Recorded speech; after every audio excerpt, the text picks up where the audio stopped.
And what's up mga kabagis, this is Jubilito TV Official at eto na naman ang isang edisyon ng, well, hindi ito kan, reaction video. Itutur ko lang kayo dito sa Dubai. Maggagala tayo bago pa mag-start ng ating duty at matapos ang ating bakasyon ay makapaggala naman tayo. So ano bang hinihintay natin? Masyalan natin ang Dubai Creek. Let's go!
Mga kabagis, nandito tayo sa Dubai Creek ngayon. Bali itong side na to, bali kwanto Bar Dubai side. Tapos kung makikita ninyo dun sa kabila, Terra side yun. As you can see mga kabagis, no, marami na ring establishment dito sa likuran ko. Noon, nung kadarating ko lang dito around 2006, hindi pa ganito ka fully developed tong Dubai Creek na to.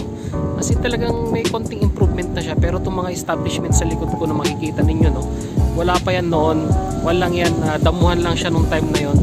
Pero as lately as times goes by, sabi nga nila, nung na-develop na, inunti-unti ng government ng Dubai na i-develop itong lugar na to as a tourist spot, lagay sila ng mga establishment, mga restaurant, mga retail outlet, para naman mas lalong ma-boost up yung tourism dito sa Dubai at mas maraming magpunta dito sa lugar na ito.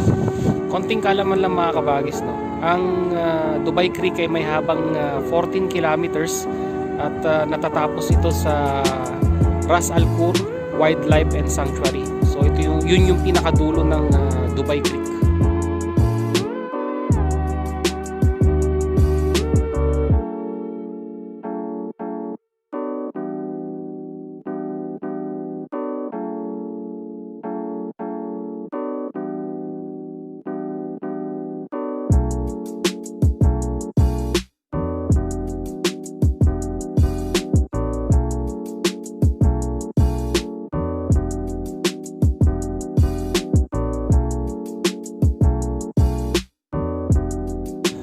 Tayo na mga kabagis, no? Dagdag kaalaman ulit. Alam niyo ba na ang Dubai Creek ay ang pinaka-kauna-unahang airport dito sa Dubai noon? Wala pang wala pang Dubai International Airport. Pero dito lumapag ang kauna-unahang seaplane nila noong 1937 na galing ng Southampton. Seaplane yun mga kabagis. So capable siya mag-landing dito sa Dubai Creek.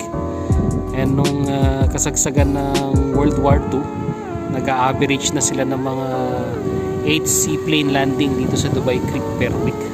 So napaka-importanting vital hub ang Dubai Creek nung panahon na yun.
As you can see mga kabagis, no, ito yung mga vintage o yung mga lumang bahay dito sa tabi ng Dubai Creek. As in makikita nyo naman talagang napakaluma na ng mga bahay. So well preserved pa rin siya. Na-preserve nila yung maayos yung mga lumang bahay dito. At ginagamit nilang establishment. May mga restaurant, ginawa nilang restaurant, retail shop. Pero well preserved yung mga bahay. So makikita mo dito talaga yung heritage ng Dubai culture.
At ayun na mga kabagis, no? Bali ang nasa likod ko ngayon ay isang Dow Cruise. So pwede mo yan sakyan. Nagre-range ang price niya na around 70 to 80 dirhams ang regular price. Pero makakaw ka ng offer niya ng mga around 30 to 40 dirhams. So depende sa season. Pag nag-offer sila, mas makaka-avail ka, mas makakamura. So bali pag sumakay ka dyan, iikot ka niyan sa Dubai Creek ng around 2 hours sa gabi. Libre na ang dinner niyan. At ayan mga kabagis, yan, mga Dow Cruise din yan. Nasa opposite side siya ng creek. Ayan, ang dami oh. Nakahilera lang yan, naghihintay lang yan ng mga nakabook na passengers or yung mga walk-in. So marami sila. Marami mga Dow Cruise yan. So talagang mag-i-enjoy kapag sumakay ka dyan mga kabagis. At ayun na mga kabagis, no, tapusin na natin itong vlog na to. Muli maraming salamat at nasamahan nyo ako hanggang sa huli ng ating video.